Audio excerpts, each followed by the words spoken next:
Just yesterday, I got a call from the President Bola Ahmed Tinubu. He was lamenting how NLC and TUC has collaborated in trying to bring down his administration. And it's important for those in government to realize that governance is not just about increasing pump price of petroleum products. It appears that every morning people come out and increase. Is that all about governance? We have had agreements on looking at the issue of CNG, the impact on it. Today, it's not there. We have had agreement on the issue of Port Harcourt refinery functioning. It is not functioning today. And like I said earlier, they said if we deregulate so that the private sector will come in and participate, it will involve, competition. And when there is competition, the market forces will determine the prices. Now, where does that economic analysis lead us to now? There is a private person in place now, the Dangote refinery. And then the Nigerian, the NNPC, as you all know today, has been incorporated as a limited liability company. So who dictates the price for others? Is it being determined by market forces? Now, when you look at all these lies and the economic abracadabra, how does a country grow under this? So that's the second leg to the question you raised. Well, I think I've talked about it, about the fuel price. But if there's anything that is ambiguous there, you want me to comment on, I'll go ahead and comment on. What is ambiguous in what you have said is the first one was moved to about 900 naira. Now is 1,000, and we're saying if fuel price was moved twice within 2 months, and the minimum wage has not been implemented just yet, of 70,000 naira, does it not make nonsense of the new minimum wage that is set to be implemented? And then what happened to the agreement between you and government saying, no, we are not going to implement minimum increased fuel price if you agree to 70,000 naira? I'll take just one leg of your first question. The increase in pump price of petroleum products twice, probably in 2 months, and the implication on the workers. Because when you talk about 70,000 minimum wage, we are talking of the workers. Yeah. And which, if you like, you can give them a percentage of Nigerians. And then the increase has nothing to do with workers specific. It has to do with the whole country. Now, if I respond on what we're going to do now as a labor movement, would that translate to what Nigerians would do to respond to this? Because we are trying to, look at it vis-a-vis 70,000 naira, which was given to workers. And workers to this extent may mean, not close to 20% of the citizens. Now, what is the implication on the other 80% of Nigerians? Because we have to look at it holistically. Now, the response to that will still go back to the labor movement. However, when the labor movement goes, assuming we get 1 naira or 2 naira or no naira, it does not equally translate to 1 naira or 2 naira to other citizens of this country. Now, this is why there should be a collective response to it, not an NLC fight. That the person, the mason, the carpenter that is leaving his house to go and work somewhere, this morning, the price will change. So what happens to him? So I think it's important we understand it. And it's important for those in government to realize that governance is not just about increasing pump price of petroleum products. It appears that every morning people come out and increase. Is that all about governance? We have had agreements on looking at the issue of CNG, the impact on it. Today, it's not there. We have had agreement on the issue of Port Harcourt refinery functioning. It is not functioning today. And like I said earlier, they said if we deregulate so that the private sector will come in and participate, it will involve, competition. And when there is competition, the market forces will determine the prices. Now, where does that economic analysis lead us to now? There is a private person in place now, the Dangote refinery.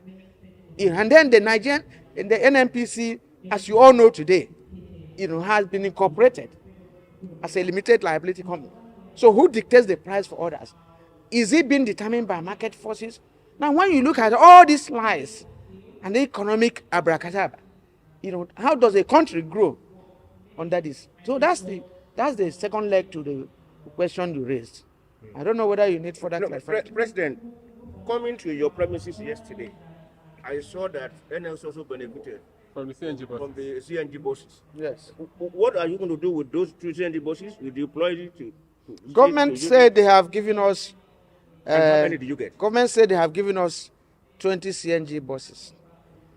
This time around, unlike when Silver announced 100 buses to NLC and we did not get one, this time around, we have taken delivery of about 14 CNG buses. The other 6, maybe they're on their way. Secondly, a CNG bus without a station where you can refill it amounts to carton. Now, there's nobody that will be telling you they're getting you CNG buses, and there's no station where you can go and buy the CNG for the vehicle to work. You will see them stay parked there until such a time, the necessary things are done. You can now, in the actual fact, if you give us 20 CNG buses, which route are we going to? How many people? And some of them are 15-seater buses. 15-seater buses by even 20. Although we have not taken delivery of about 6. Now, which problem is he going to solve? Are we going to use our private vehicles or for transportation? However, it shouldn't be abortion before pregnancy. All these things should have been ready, before you continue this increase, so that people will have alternative. But we don't have alternative now. The buses you saw there yesterday are parked there, and they will remain parked there until we know where to, get the CNG, to refill them. Okay, you talked about the National Assembly coming out clear on the coverage of the national minimum wage. What exactly do you mean? Well, in every minimum wage, there are basic components in them. Here, you have the amount. You have the coverage. This minimum wage will cover, before it used to be 25 people. Those who employ up to 25 people are covered by this minimum wage. Then you have review period. Now, in the last negotiation, we got the amount to be 70,000. We got the review period reduced from 5 years to 3 years. And then on the issue, we proposed a reduction to about 15 or 5 people that will have coverage area from 25. But up to now, they have not removed the white paper to determine the amount. However, by the pronouncement of the President of the Senate, he said every worker now, and when you look at it, every worker now, that means, it's not restricted to 4 or 5 people. So we are waiting for the law itself to come out to know whether they, on their own, changed it to every worker. So which means if you have one gate man, you pay him 70,000. You have one driver, you pay him 70,000. So that is the explanation I'm asking for. But which will excite you more, the every worker or the 5 to 15 worker? Well, we can look at it. By that time, we look at even unionization of domestic workers. Now, if you go to that extent of unionization of domestic workers, and then they have employers formally recognized, you now say that if you have one cook, that cook you must pay him, 70,000. If you don't have that, there will be no balancing. It will be, if you want to pay, you pay.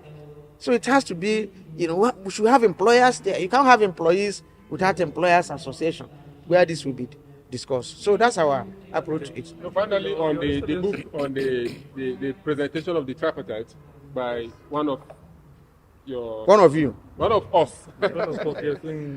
So what do you think about the book? And give us kind of an understanding. It seems government level always have issues to resolve, always crises one after the other. Relating to this tripartite thing, give us an understanding so that the people out there really understand how it works in the government and the workers. Well, if you represent the interest of workers, you will try to defend it. And at any point in time, it is being eroded. There will definitely be what you call conflict.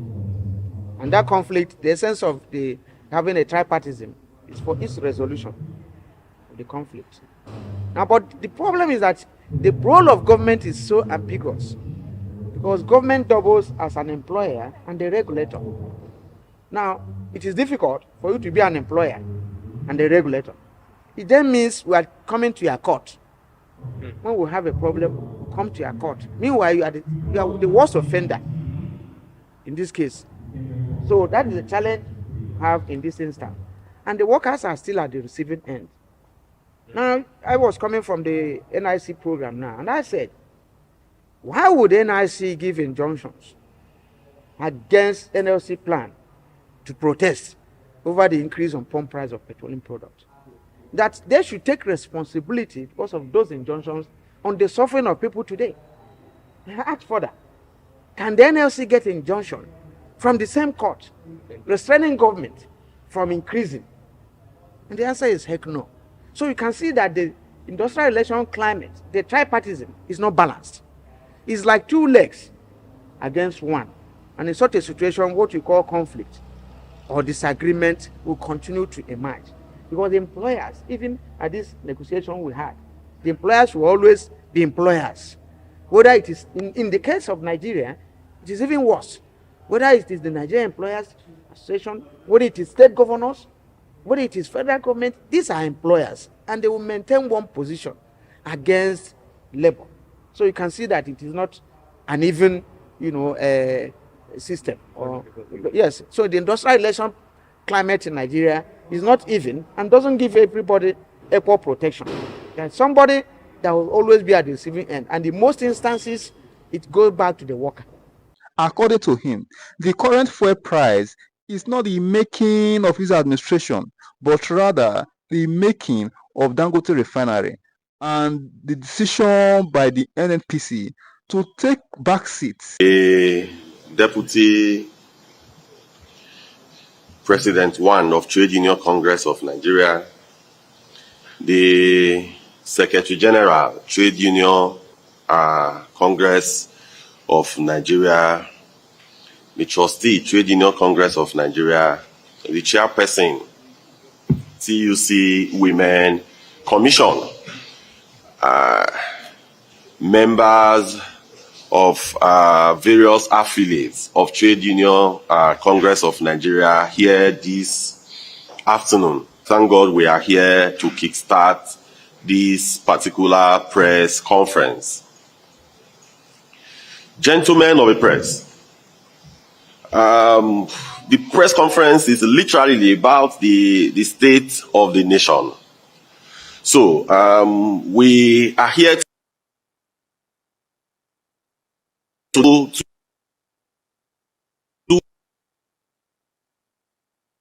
proceeding to the one that is currently affecting literally everybody today. The very first one that we'll talk about is the issues that are bordering on consequential adjustment. As of today, if you could recall, a few weeks back, at the federal level, there was an agreement reached between the Joint Negotiating Council and the head of Civil Service, or Salaries and Wages Commission also included, on what the consequential adjustment for the new minimum wage should be. Because as we have often opined, that what is much more important, beyond what the value or what the figure of the new minimum wage is the consequential adjustment. Because that is what literally affects everybody that are workers. Because the minimum wage is for grade level 1, step 1. But for someone who is an assistant director, a deputy director, a director, a senior officer in the civil service, what affects that person literally is that consequential adjustment. And that of the national has been carried out, but we realize that several states, they have not even started the conversations around consequential adjustment. And for us, that is key. It is key because, as you know, the economy is biting hard. Things are relatively difficult.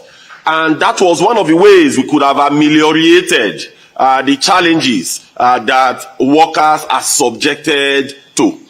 So we are hereby calling on all the states of the Federation to quickly dispense with the issues of consequential adjustment. And it must also be done in good faith. It must be done in good faith. It must be done with all level of transparency, so that the workers at the state level, as well as the workers in FCT, would start enjoying the impact of the consequential adjustment. Then, having said that, as we rightly noted, that yesterday there was an increment of the pump price of PMS, what we literally referred to as the full-scale deregulation of the downstream sector of the petroleum and gas industry. As you could recall, kerosene, that is popularly referred to as DPK, Jet A1, and AGO, popularly referred to as diesel, has literally been deregulated several years ago. So what was remaining was the PMS. And if you recall vividly, comrades, that when the president of the Federal Republic of Nigeria assumed the mantle in Eagle Square on the 28th of May, sorry, on the 29th of May, 2023, you remember the famous word, subsidy was gone. It's actually those three words that made up that clause, or rather no, it is a clause, because gone is there, which is an active verb. So those three words actually, had caused a lot of challenges in our economy in the past 1 year plus. So when the president announced that subsidy was gone on that particular day, really, subsidy was gone. Really, we started buying PMS, started from somewhere around 580 to 600, then thereabouts to about 700 naira. At that point, June, July, August last year, it was actually correct that subsidy was gone, because as at that time, we were not paying subsidy again. But remember that the exchange rate as of June, July last year was somewhere around between 650 to about 750 naira to a dollar. So as long as the exchange rate was within that range, there was no subsidy at that time. So as we progressed down, as the exchange rate moved to about 800 and 900 naira to a dollar, subsidy was reintroduced. Then different conversations and adjustments started. The exchange rate moved down sometime this year to where it is now, to about 8,600 plus to USD. So immediately the exchange rate moved, then there was now various levels of adjustment, like the one that was done about 3 weeks ago. Even when that was done 3 weeks ago, there was still subsidy. Because as at then, NNPC was the sole off-taker from Dangote Refinery, and NNPC was not selling to the marketers at a subsidized rate. So there was still subsidy. If you all remember, in Pengasan, as you know, I doubled as Pengasan president. So we had a press conference in Lagos about 2 weeks ago, where we dwell on these issues between the federal government, Dangote Refinery, and NNPC. We dwelt on it sufficiently to provide some level of clarity. While at then, NNPC was the single off-taker. It was literally because the subsidy was still there. But remember, what brought about the subsidy that was gone in June is actually the exchange rate. And if you remember very well, in TUC, we have been very, very consistent. In February, in March, we addressed you all. And we were shouting, we were pushing to say that the elephant in the room, the greatest challenge today is actually the devaluation of our naira, the weakness of our naira. If you go to different parts of the world, you go to America today, go to England, when their currency is weakening, when you go to the shops, you are going to realize that the cost of goods will increase. So, the major thing that has literally affected us today has been that exchange rate. Remember, when the official exchange rate was 360 naira to a dollar, it stabilized there for a very long time. If you remember that the cost of, or the price of AGO, popularly referred to as diesel, was somewhere around 250 naira. The price of diesel was 250 naira. The reason was because the exchange rate was 360 naira to a dollar.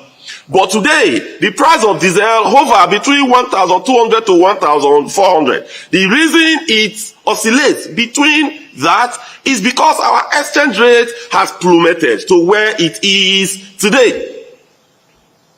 So that has been the biggest devil and the biggest elephant in the room. So, comrades, as we progress, when we talk about energy security, there are three principal things that we dwell on when you talk about energy security. One is the energy available. Two is the energy accessible. Three is the energy affordable. These are the three things. Because if energy is not available, even when the price is cheap, you cannot have access to it. Even when the price is cheap, you now have little supply. That means no availability. What is going to happen at the end of the day is that you are going to have speculators. You are going to have the demand. So the higher demand will be chasing very few, reduced quantity. So availability is key. If you remember, even when PMS, for example, was selling for 160 naira per liter, whenever it is not available, whenever the quantity reduces, what happens to the price? You have marketers, they will start increasing the prices.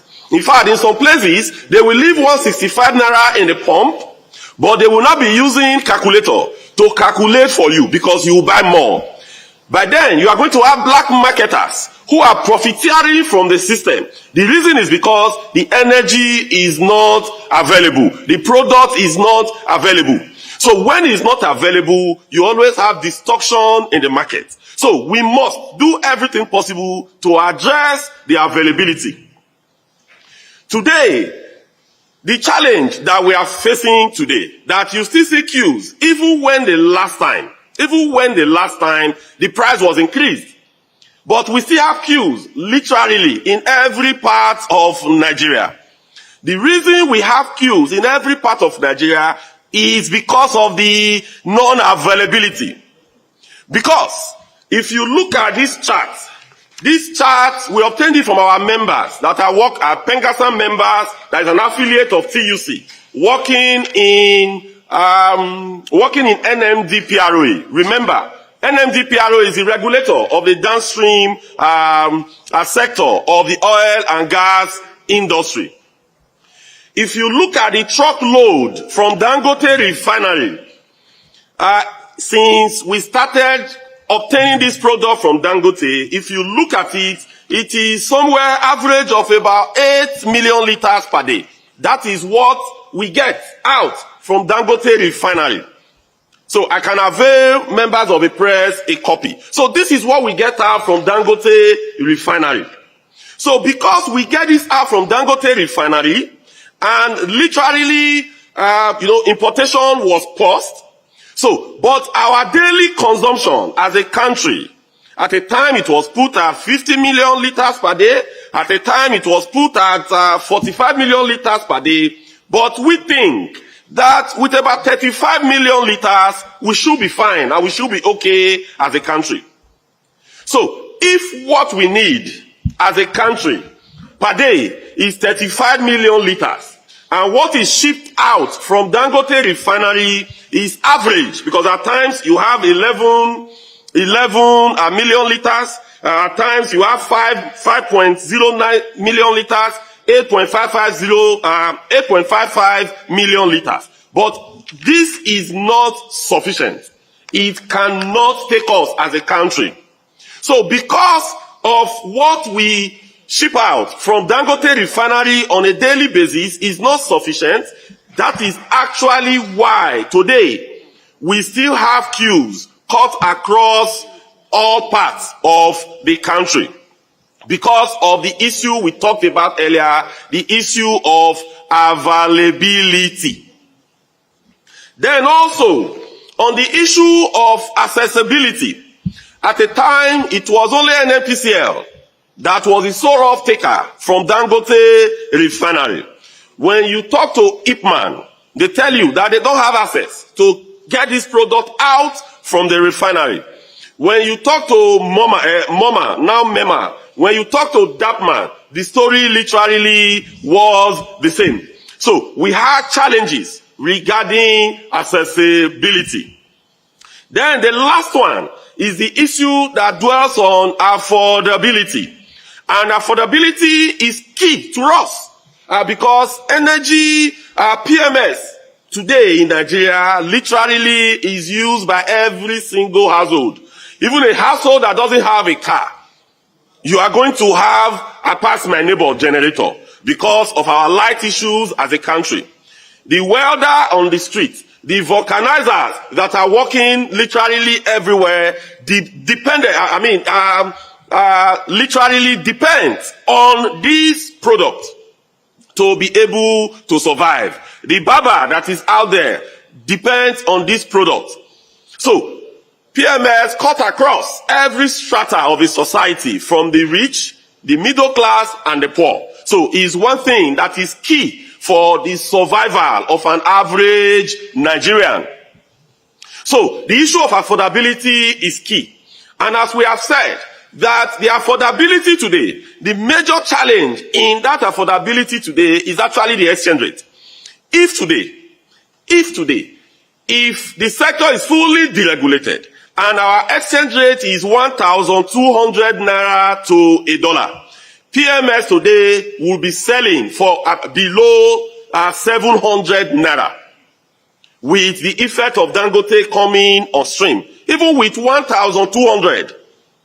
And all scholars cut across the nook and cranny of the world, they have said that our naira is undervalued. So this is why in April we started shouting, because we saw the danger that is coming. We started shouting that government must do everything possible to strengthen the naira. It is not just about the PMS. It is even much more than that. Literally everything that we consume in Nigeria, we import. Even the food that we eat, the fertilizer we use in producing the food. Yeah, today we have most of fertilizer companies in Nigeria, but there's a dollar component as well in it. So that is the real challenge. That is the real issue. So having laid all these foundations for us to properly understand where the challenges are. So we want to place the following demand to government. And this demand is going to be placed along the following line. Along the line of availability, accessibility, and affordability. Because these are the three key requirements for us to have energy security in Nigeria. So, for the very first one, accessibility, As Dangote refinery is today, we want government to, through the regulator of the industry, NMDPRO, to give licenses to all marketers to source for products from Dangote refinery if he has the volume to give to us in Nigeria today, the 35 million liters minimum per day that we consume. So that let all marketers be able to access these products, bring these products to their respective stations that are cut across the nook and cranny of Nigeria. That is number one, regarding accessibility. Then the second one that touches on availability. First, we need to know what is the production capacity of Dangote refinery today. We understand that we need, the refinery capacity is 50,000 barrels per day. We understand that. Our full production, that could give us maybe something in excess of 50 million liters. But today, what do we produce? So today, what is the production level of Dangote refinery? Do we have the capacity today that will be able to go across the nook and cranny of Nigeria? One thing is to produce. Another thing is to evacuate. So even if today, Dangote refinery is producing 35 million liters, do we have the capacity to be able to evacuate 35 million liters per day from that refinery? So that question, we call on the regulator to provide us with that answer. We must know, do we have the quantity in country that will be able to resolve the issues of availability? If we don't have the quantity in country, we want government and through the regulator to be able to speed up all the necessary support and approvals to Dangote refinery to be able to get to that level where we could have excess of 40 million liters per day. It is key, because if it is not available, it's a problem. But if, for example, the production today from Dangote refinery is, let's assume, 15 million liters, it is not sufficient. So, while efforts are being made to ramp up production from Dangote refinery, what we are demanding is that we should look for every other means. As we are ramping up production, the difference, we should solve for that difference and bring it in for a while until Dangote is able to get to that level where the production will be sufficient to go across the nook and crannies of Nigeria. So for us, that is key, because that will sufficiently address the issues that borders on availability. Then the last one is the issue bordering on affordability. And that of what we have demanded before is still the same thing that we are demanding today. An affiliate of Trade Union Congress of Nigeria has actually placed that demand about 2 weeks ago at 12.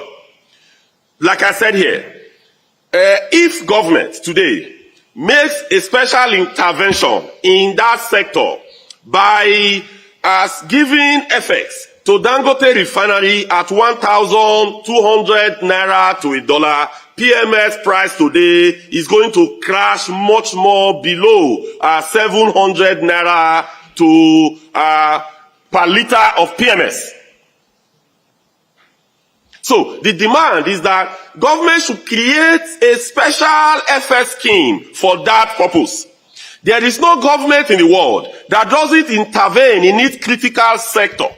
And the critical sector in this case is the energy sector. We shouldn't leave it to the vagrancies, to the seesaw of our naira. We shouldn't leave it to the vibration and the gyrations today that we are having regarding our naira. So when that special intervention is done, the PMS price will even go below. It is going to go below where it was moved from. It was moved from about 800 naira plus. But when that intervention is done, it's going to go sub 700 naira. So, gentlemen of the press, that is our demand to government. 3 things. 1, affordability. So we must be able to buy these products.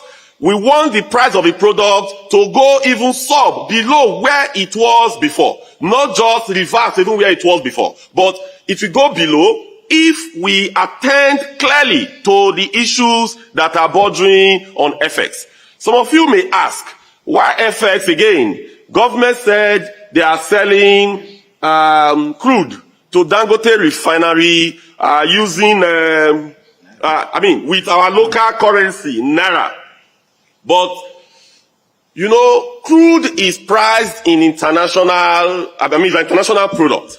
So it's actually priced in USD. But all you now do is that you have to convert the value from the USD to local currency. So the question is that, what is the exchange rate you are using to do that conversion? Is it the NAFEM exchange rate? Because something must be used to convert. So that exchange rate today, as we know, is NAFEM exchange rate. That is bordering around 1,600 Naira plus. But government can intervene in that sector by what we have opined earlier. If that is done, in that case, you are not subsidizing even consumption. You are subsidizing production. That will even help Dangote refineries to even employ more Nigerians and make its operations much more efficient. And that will crash the PMS price to where it was as at June last year.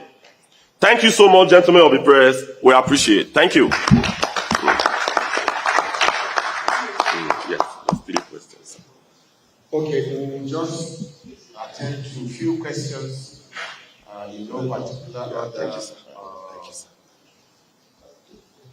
Yes, Oga, you're number 1. Friday is 2. I can see one gentleman from the back. John Bosco, 3. I think this will be all. 3 is okay now. 3 is okay. Yeah, so 1, 2, 3. Okay, thank you so much, comrades and gentlemen of the press. I will start with the very last question. John Bosco, I don't think you were listening attentively when we were making the presentation.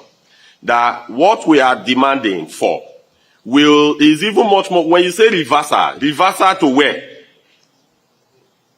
So reversal to 885. That is what you mean by reversal. But the solutions that we are proposing will take us to where we were as of June last year. So which is better? Reversal going to 885, or a solution that is being proposed that, if implemented, is going to take us to the position that or the price that we had as of June last year. I think the latter is even much more better. So it's the semantics. When you say reversal to where? So I think that is a bit clear. Then on the question asking if there is enough crude today, I could answer that vividly because we did some checks with our members, with Pengasan members that are working in NNPCL, that October, November, there is a contract that was signed between Dangote refineries and NNPCL. And in that contract, they are to deliver, I think it's about 17 million barrels of crude to Dangote refineries. And that translates into about 442,000 barrels of crude per day. So if Dangote refinery today is refining that 442,000 barrels of crude every day, we are going to be having over 35 million liters that will definitely go around the nook and crannies of Nigeria. So what that means is that the issue today is not about crude. because the crude supply end has been tidied. There are contracts between Dangote and NNPCL today, and that obligations are being met. In fact, as we speak, yesterday I got some pictures from members of Pengasan showing vessels that are meant for Dangote refineries that are being docked. Docked means are yet to be offloaded. So what that means is that the the crude availability is there. But you should understand something, that Dangote refinery is a very large refinery. It's a very big refinery, and when you are doing the commissioning process, you don't commission everything in a single day. So you start gradually. So from what we understood, if you remember, when the operation started, they started with AGO, that is diesel. It was later they now migrated to start producing PMS. So what that means clearly is that in commissioning process, you don't do everything in a single fall. You start doing the introduction gradually, and you'll be ramping up production. So today, production is being ramped up. Like the person that asked about our members being in the refinery, I showed you that was how we knew the quantity that is being evacuated. But our members does not own trucks. Our members will not know how many trucks are in Nigeria. So our members does not work in the maritime sector. So our members does not have tankers that will come from overseas to be able to ship this product from Lekki, for example, to Calabar, from Lekki, for example, to Port Harcourt. So our members will not know that. So clearly, the information in our disposal today, which I've read, these are the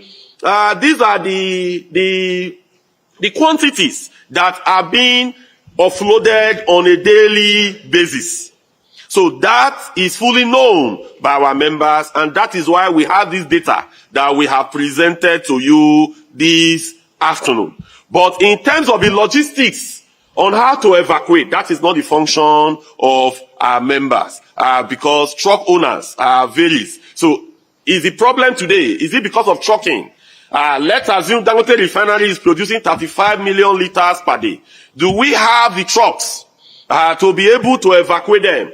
Why are we not using maritime systems by bringing in more tankers to be able to evacuate? Is it that the jetties that we have, that these tankers could berth to take this product? Is it that these jetties, they are not sufficient? So those are the questions that we are asking. And that is the function of the regulator. It is not the function of the trade unionist.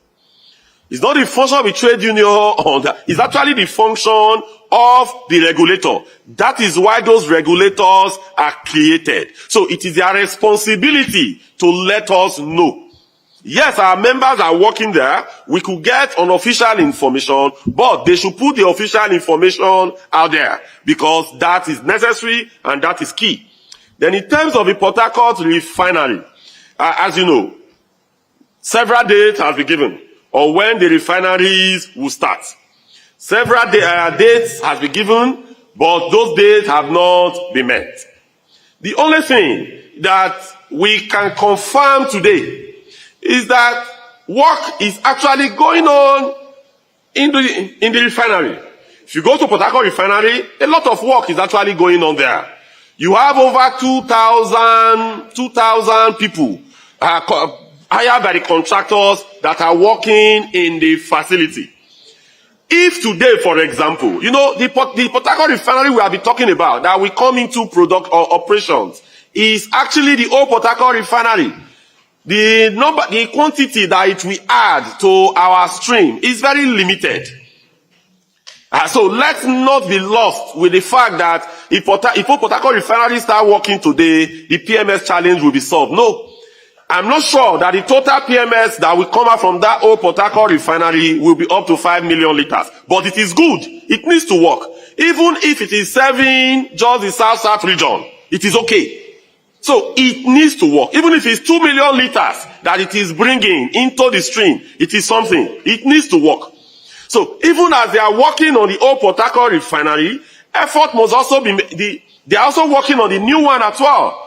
But when it will come on stream, we cannot ascertain that. But from our members of Pengasan, that are currently in the refinery, supervising most of the contractors that are there, they give us report periodically that the refineries, that they are working, but they've not been able to meet the timeline. So there is no way we can, it's government that should tell us when the refineries would work.